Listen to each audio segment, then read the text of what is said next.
আম্মু যদি আমাকে এরকম ঠেলে ঠেলে না পড়াতো হয়তো বা আজকে আমি এখানে থাকতে পারতাম না।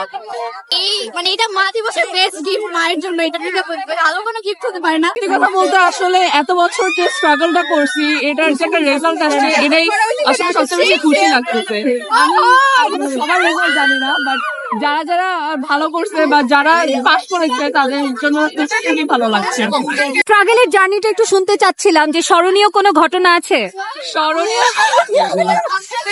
ঘটনা বলতে এই যে সকালবেলা উঠে ক্লাস করা, তারপর কোচিং এ দৌড়ানো, এগুলোই ছিল আসলে স্ট্রাগলের অনেক বড় ব্যাপার, যেখানে হয়তোবা আমরা আরো মানে রিল্যাক্স করে হয়তোবা পড়তে পারতাম, আরো ক্রিয়েটিভ লার্নিং হইতো। তো ওই জায়গা থেকে আসলে যে খালি পড়ালেখার গণ্ডির মধ্যে আবদ্ধ ছিলাম, যে এটা আসলে একটা স্ট্রাগলের বিষয় এবং এটাই আসলে মেমোরেবল। GPA 5 না পেলে আশেপাশের মানুষ কি বলবে, মা বাবা রাগ করবে, তোমাদের এরকম প্রেশার কি ছিল? অবশ্যই আমাদের এরকম প্রেশার ছিল, এবং এখন যখন রেজাল্টটা ভালো হয়েছে তাই হচ্ছে যে আনন্দেরই লাগছে আসলে। আজকে মা দিবসে আসলে মাকে কি এই রেজাল্ট উৎসর্গ করবে? অবশ্যই। আমার আম্মু বলতে গেলে সবচেয়ে বেশি কষ্ট করছে। আম্মু যদি আমাকে এরকম ঠেলে ঠেলে না পড়াতো হয়তো বা আজকে আমি এখানে থাকতে পারতাম না।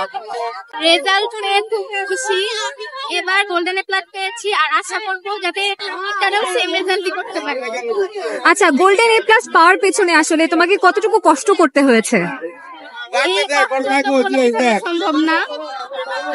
9, 10 এই 2টা বছর অনেক কষ্ট করা লেগেছে এই রেজাল্টের জন্য, আর আমি আশা করতে পারিনি যে আমার এত ভালো রেজাল্ট হবে। এটা সত্যি আনএক্সপেক্টেড। অনেক খুশি, এটা আসলে ভাষায় প্রকাশ করার মতো না। এই আনন্দটা অনেক ভালো লাগতেছে যে 2 বছর কষ্ট করার পর একটা ভালো রেজাল্ট করতে পেরেছি, এটা অনেক বড় একটা পাওয়া।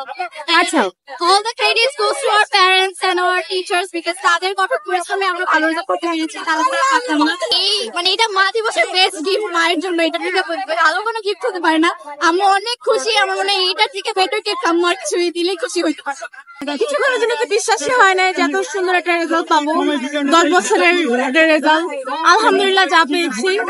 আর এই তো অনুভূতি অনেক ভালো, আনন্দ কাজ করছে, সবাই খুশি হচ্ছে, ফ্যামিলির সবাই ভালো করছে, এটাই আমার পাওয়া। বিশ্বাস হারাই নাই, একটা কাঙ্ক্ষিত রেজাল্ট পাবো এই চেষ্টাটাই, আর এই মনোবলটা নিয়েই পড়ে গিয়েছি আর কি। আর যদি মা না ওই সময় পড়তে বসতে বলতো তাহলে হয়তো এত দূর আসতে পারতাম।